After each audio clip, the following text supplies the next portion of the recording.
Shalom, shalom. Hope everybody's enjoying their day. I'm back on here for round 2. I'm about to finish Ecclesiastes off so that tomorrow when I start my live, we can go into Romans. So let's just finish the rest of these last 2 chapters.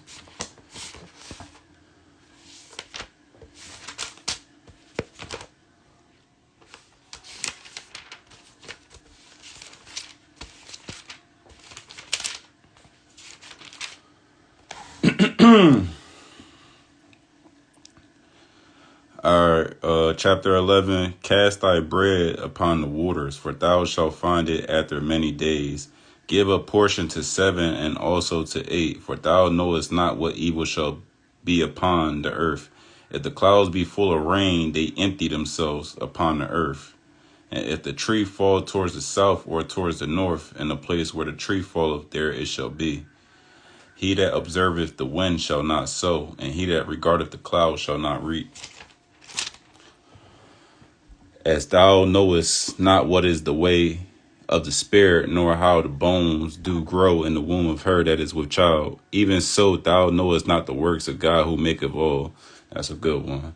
So basically saying, this is basically going to like, it's a lot of things in this world that we don't understand or we can't really see verbatim or see it ourselves. But at the same time, we still trust in like this knowledge or substance that's brought to us. You feel what I'm saying? You trust your pilot to not crash. You trust your train driver to not crash. You trust the building to not collapse. You feel what I'm saying? So it's the same thing with God. You gotta trust God no matter what, even if you can't see him or know that, or if you feel like he's even working in your life, period. You feel what I'm saying?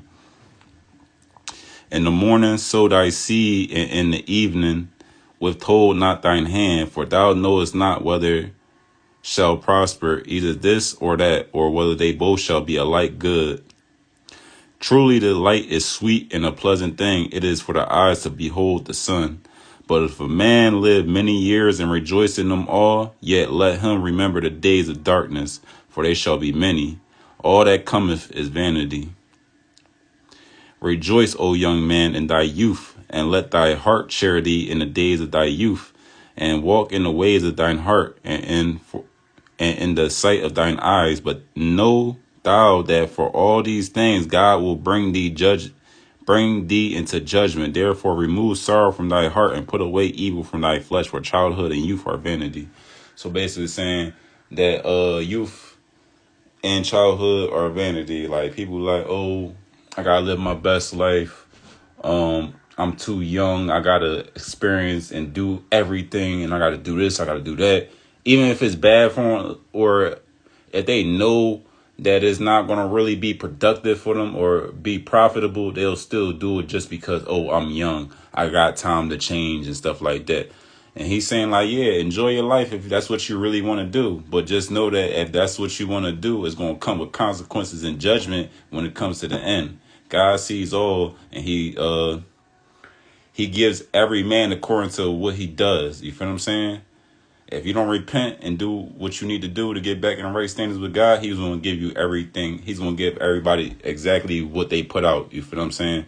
So you shouldn't just be using, oh, I'm youthful or I'm young to do reckless stuff. You feel what I'm saying? Example, being a hoe. Just because you young or you got youth, you shouldn't have a hoe phase. You feel what I'm saying? You shouldn't be crashing out doing dumb stuff like that, because now you fornicating and you having sex with all these different men, or vice versa for the men to the women and stuff like that. You having sex with all these different people, and you attaching your spirit, y'all attaching your spirits to one another. And then y'all not even disconnecting the spirit from one another. You feel what I'm saying? So you causing a bunch of trauma and a bunch of curses on y'all. You feel what I'm saying? So that's what I mean by like people be thinking like, oh, I'm youthful, so I could just do whatever I want, and when I get older, I'm going to change. No. You need to think smart and be smart, you feel what I'm saying, with how you maneuver through your life. You shouldn't take for you to get to a certain age just to realize, hey, I should not be doing that. I should be really growing up and putting away childish things or things that's not really beneficial to me or a community, period. You feel what I'm saying? I feel like I explained that enough, and I feel like I could really just let that go. But I really feel like I should touch on that more. But I think that that's enough of me breaking that down. I think I did a good job on breaking that down. And I'm not boasting, I'm just being honest. Remember now thy Creator in the days of thy youth, while the evil days come not, nor the years draw nigh, when thou shalt say, I have no pleasure in them, while the sun or the light or the moon or the stars be not darkened, nor the clouds return after the rain. And the day when the keepers of the house shall tremble, and the strong men shall bow themselves, and the grinders cease because they are few, and those that look out of the windows be darkened. And the doors shall be shut in the streets when the sound of the grinding is low, and he shall rise up at the voice of the bird, and all the daughters of music shall be brought low. And when they shall be afraid of that which is high, and fear shall be in the way, and the almond trees shall flourish, and the grasshopper shall be a burden, and desire shall fail, because man goeth to his long home, and the mourners go about the streets. Or ever the silver cord be loosed, or the golden bowl be broken, or the pitcher be broken at the fountain, or the wheel broken at the cistern, then shall the dust return to the earth as it was, and the spirit shall return unto God who gave it. So basically, like it was saying in chapter before, to dust we come from, to dust we will return. God created us from the dust. We're going to return back to nothingness, and our spirit will go back to God from which it came from. Vanity of vanities. That's why they said, don't fear the one that can kill the body, but fear the one that can kill the body and the soul. Because our bodies are temporary until we die from this earth and stuff like that. And then when Christ come back to rule, that's when we'll be in our after the whole tribulation, the judgment and all that, that's when we'll be in our eternal bodies and stuff like that. That's the ideology of the belief. So that's the idea of what's going to happen. That's what it says in scripture. Where do I stop at? Vanity of vanities, saith the preacher, all is vanity, and moreover, because the preacher was wise, he still taught the people knowledge. Yea, he gave good heed, and sought out and set in order many proverbs. We were just in Proverbs, and they got very good instructions in Proverbs. The preacher sought to find out acceptable words, and that which was written was upright, even the words of truth. The words of the wise are as golds, and as nails fastened by the masters of assemblies, which are given from one shepherd. And further, by these, my son, be admonished, of making many books there is no end, and much study is weariness of the flesh. Let us hear the